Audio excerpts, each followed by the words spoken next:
Welcome to The Funnel. My name is John Shane. I'm the president of Alignment Group. This is episode 195 of The Funnel, 5 tips for reducing sales turnover. Before we begin, don't forget to head on over to alignment-group.com/The Funnel and subscribe, and we will send you the show notes. So here are the 5 tips, and we'll go through each one of them in depth. Number 1 is good sales manager. Number 2, good hiring process. Number 3, onboarding process. 4, career development plan. 5, competitive compensation plan. So I'm going to say that turnover is inevitable, especially in today's business world. I think a lot of people use job moves as leverage to move up. So in other words, rather than kind of wait it out in their own companies, they go somewhere else. Some of that can be prevented. I think some of it's the nature of the beast. But I want to focus on the things that cause bad turnover, that cause you to have to go out and find new sales reps every 6 months or a year, et cetera, et cetera. There's nothing worse than having open territories all the time. And I think a lot of the turnover prevention can happen if you put good programs in place and you recognize the things that provide a good backbone or foundation for sales reps and helps them maybe think twice before they leave your company. So I'm going to start with a good sales manager. And I go back and forth with people on this all the time. There are folks out there that say, look, you get yourself a Rainmaker sales rep, they're worth their weight in gold, and I wouldn't give that up for all the tea in China. And I would say that, yeah, you want a good sales rep, a Rainmaker. But if you put the right sales manager in place, they're going to hire Rainmakers, and they'll continue to do that. A good sales manager builds good teams. Oftentimes you see sales managers, and this is the old cliche, they get promoted out of sales because they were a good sales rep and they're not a good manager. I understand that. So if you're thinking about hiring somebody or promoting somebody into sales management, you should go through a hiring process with them. Determine whether they have the leadership skills, the coaching and the mentorship skills. And I'll tell you this, most companies, if you go from working in the accounting department and then moving up to the head of the department or HR or some admin function, and I'm not minimalizing those jobs, they're tough jobs, but moving from a position in a department to a supervisory or managerial role is not that much different from a workload perspective in terms of how you understand the business and how you understand the work. Yes, there's leadership and coaching, et cetera. In sales, it's almost completely different, totally different skill sets to manage salespeople than to sell. And that's the rub. So when you're looking for a sales manager, just keep that in mind. You want to reduce turnover? First, you need really good sales managers. They have to have high quality leadership skill sets. I think they have to be beyond reproach because the issue in sales management is you're almost playing both sides. You're working with your reps and you're working up the food chain, VP of sales, business owner, et cetera, et cetera. And that's a tough job. Part of your job is to protect your salespeople from the day-to-day pains that go on in managing inside a company, while at the same time delivering good positive messages that are in line with the company and what the company wants. And I found it to be a very difficult job. I just sheltered them from the silly political BS, and I didn't have those kind of conversations with them. I didn't have that with my managers. I didn't have it with the sales reps. It just wasn't worth it. I had a good friend on the sales team. We'd been together for a while, and we would go out to lunch a lot. And everybody would say, wow, you're probably telling him everything. And we would laugh because we're talking about everything but work. Well, we might talk about a deal or something he's working, but if we decided to go to a nice lunch and just relax a little bit and get away from the day-to-day grind of the work, what we talked about was football, the family, kids, life stuff. Had nothing to do with work. I didn't go down that road. So you need someone with that kind of leadership and that kind of integrity not to do that. You need someone who understands the primary role of a sales manager is to coach their team and to be a mentor for their players. And then ultimately, that their role is to develop these people into something more than what they are now, or continue their growth and development in their position. Good sales manager is foundational because it leads into everything else that we're going to talk about today. Good hiring process. Without a good manager, it's really hard to put a good hiring process in place. You can put the process in place, but if they don't have the skill set to interview and manage that process, it's not going to be as good. Biggest problem we have is poor sales managers hiring the wrong people. I get the right sales manager in place. I teach them how to hire. I put in a hiring process. Now I have something because I'm bringing in the right person for the job. I've profiled it accurately. There's a good job description. Everybody's on the same page. We know exactly what we're looking for. We drive towards that. We settle for nothing less. We interview properly, and we make good, strong decisions. So I have a good sales manager in place with a good hiring process. So I go out. I find the people I need to find.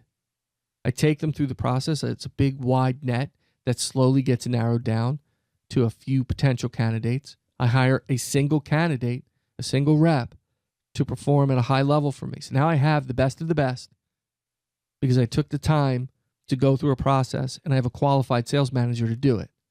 What's next? The obvious, onboarding. Without onboarding people properly, you risk losing them. Let's go back. Bad sales manager.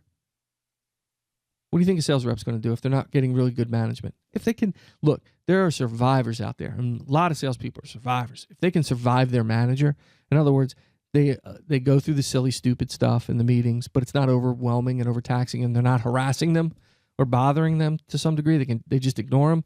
They'll go on forever in their role if they can. But the minute it becomes problematic, they just leave and go somewhere else. They don't need the pain. They don't need your stuff, your BS. Right? So if they can survive a bad sales manager, a good sales manager hiring the right person doesn't guarantee success. That's the second biggest problem. Good sales managers have a good hiring process, hires the best, but has no onboarding process. No way to develop them, educate them, and provide that plan for early success. The onboarding process is broken. And if it's broken, that's another link in the chain. You have the sales manager, the hiring process, the onboarding process. That's 3 links in the chain. If any one of those links are broken, you have a problem on your hands. So let's say we don't have a hiring process, but we have an onboarding process. You'll be hiring the wrong people. You hire the wrong people, all the good onboarding in the world is not going to help you. Onboarding process provides you the pathway, right? 30, 60, 90. You're assessing as you go along, determining their progress, holding them accountable, holding the sales manager accountable, holding other people in the company accountable to their development. We've done tons of podcasts on onboarding. Go back and listen to them. We're educating them on the 3 buckets, as I call them: the company bucket, the product bucket or service bucket, whatever it is that you sell, and the selling bucket, your sales process, your sales methodology. And you're fully preparing them for life in the field. Well, how does that reduce turnover? Well, it breeds success. Good sales rep going through a good onboarding program, you're increasing your odds of success. They're looking back and they're saying, wow, I have this really good manager that took me through this rigorous hiring process, which tells me they want to get this right. And I made it through that. And that's exciting. And I've been trained properly on how to succeed in this company. I'm excited about the future that it holds for me. And if somebody's thinking in the back of their mind that they want to leave for some reason, or they get approached, I'm guaranteeing you, they're going to ask about the interview process. They're going to ask about the onboarding process. Oh, we got an onboarding. We have a great onboarding process. Okay, tell it to me. Tell me how it works. Well, we have these videos you can watch. Just went through that with someone. Videos. Okay, what else? Well, you get out there in calls. If you have any questions, just fake it and then come back and ask us. We'll help you. That's not an onboarding process. So they're going to say to themselves, do I really want to work for a company like that has no plan to get me up and running? How can I survive in that world? And let me ask you about your managerial style. How does that work? You hit your number, I leave you alone. Yeah, but my manager's been really helping me. My career's evolved and developed. I've gotten better at selling. I'm in a position to do more. I'm sitting here in this interview because of the help that I've gotten there. I'm not sure I want to take that risk and leave my company for this. Next up is the career development plan. So you hire somebody, good manager hires somebody, they onboard them, they just ignore them? No. You put a career development plan in place. You're working with them to get them better at their job, to give them an opportunity to grow, whatever that growth is. So I want to say that because I've had people tell me, John, all I want to do is sell. I love it. I don't want to do anything else. I want to sell in this role. I don't want to sell in a vertical. I don't want to sell in larger accounts. I don't want to sell. I don't want to be a manager. I don't want to be a field supervisor. I don't want to be a VP. I just want to sell. Great. Let's get a development plan in to make you the best possible salesperson you can be. Or I feel like I can lead. I want to be a manager. And then you take them through the exercises. And if they prove their worth, you put them through a development plan to become a leader. You provide the opportunity to grow. You provide the opportunity to grow income.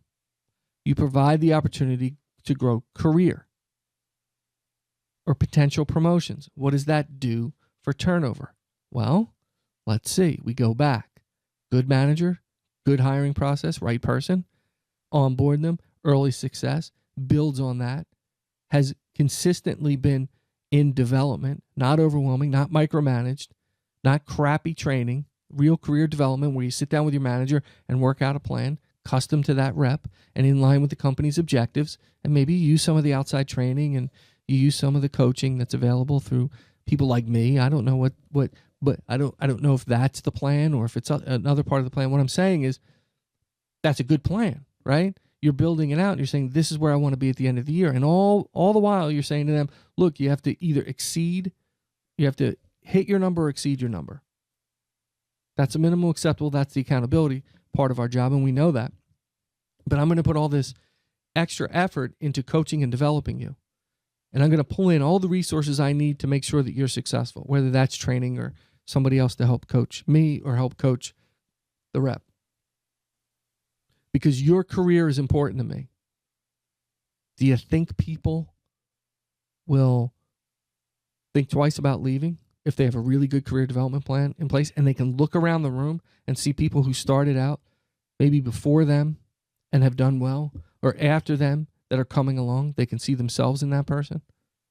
Where am I going to get that? Where am I going to get such a good manager that takes my career seriously and is helping me get better while my income grows? Isn't a whole lot of places out there like that. So again, when they go talk to people and they get in a situation, we're looking for the best possible person. We want some. So tell me about your hiring process. How does it work? Tell me about your onboarding. Tell me about your career development plan. Tell me about the things that are going to make me successful. And if they can't articulate it, I might not leave that company. You know what? I'm not ready to go yet. This is working for me. There are times that people hit the wall and they say, this is all we can do for you. You've gone as far as you can go here. That's okay. They can go somewhere else. But you've maxed out the opportunity. They're not rolling out of there every 2 years because there's nothing for them. They're staying 5, 6, 7, 8. Yeah, I don't know. We've stayed, and I catch people do send me emails and say, when you say you don't know, that means you don't know. No, it's just a saying. I don't know what your average tenure is in your industry. I don't know what good looks like. Like I said, for me in the past, the average tenure in the industry is like 6 months. We were going like 7.5 years. And we're hiring people out of college where turnover can potentially be higher. Interesting dynamic. So whatever that looks like for you. But reducing turnover is all about consistency and support and development and opportunity. Believe me, they're taking mental notes. They may not say it to you. They may not come in and say, this is the greatest thing ever. I've got everything I need. This is awesome. They're just going out and doing their thing. But in the back of their mind, it's mental ticks. Is this really something I want to give up? Because I'm getting what I need here. I'm getting the growth opportunity, the career opportunity, the income opportunity. We're exploring different things that I could do, whether I have leadership skill sets. Hey, we're going to put you in a mentor program. See how you do with that. And we're going to train you on that. We're going to coach you on that. We're not just throw you in there and leave you hanging. So career development plan. Next up is the competitive compensation plan. And I say that because some companies say, oh, competitive salary and bonus. And maybe they are, maybe they aren't. You need to know what the market's paying for your job that you're hiring for. You need to provide the income opportunities, the growth in income opportunities. So I said this before, right? When we hired them out of college, first few years, they could see real big growth in their income. First year to second year to third year to fourth year to fifth. Slows down a little bit, 6, and then 6 to 7. Because they're becoming really good salespeople.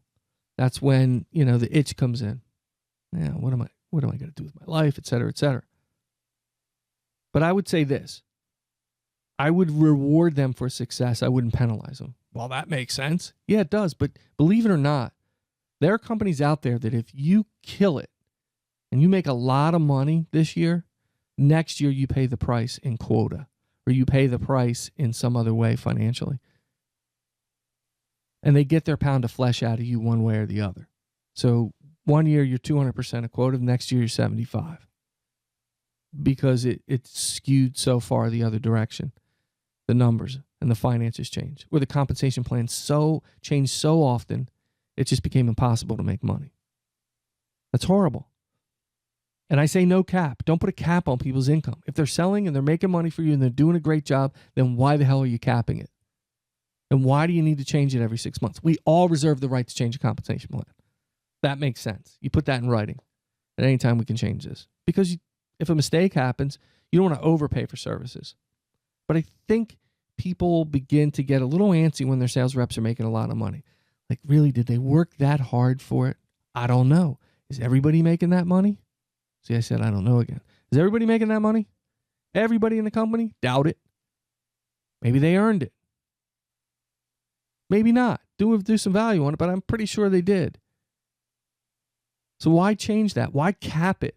Why put people in a position where they're fighting for their next dollar or they're arguing with you about territory? And if you don't believe that happens, it happens because I talk to people about that all the time. Obviously, people that I work with and that work with me, clients, but I also I get the pulse of the sales world through my friends. I read blogs, I listen to podcasts, all the things that you're doing. Hopefully you listen to mine. But and then I back that up with real world conversations. This is what I'm saying. This is what I'm talking to clients. What do you think? Call my buddy John. Works for a big company. Yeah, they changed my territory. I made a lot of money last year. What? Looks like I'm in trouble this year. This happens. You make a lot of money, then they change everything, and then you go back down, then you make a lot more, and they change it again. Wow. That's interesting. Why would they do that? They don't want me to make money. I don't know if that's the case or not, but my point is when you create that kind of disruption, you create turnover. That's why people leverage it into something else. Well, heck, I can go to this company, get a fresh start, make more money until I get to that point with them and they get tired of it and cap me or start changing things. It's silliness. So make sure you do your research and it's at market rate. You provide growth opportunities. Sales reps are always, listen, I did it. You want to make more money. You're going to go in and ask for more money. You're going to go through that process, and that's okay. Be prepared on the management side to say it like it is. Don't overpay, but don't underpay. Pay what the market provides. Give them an opportunity to grow their income. Reward people who are successful. Don't cap or change or screw around with stuff just because they made money.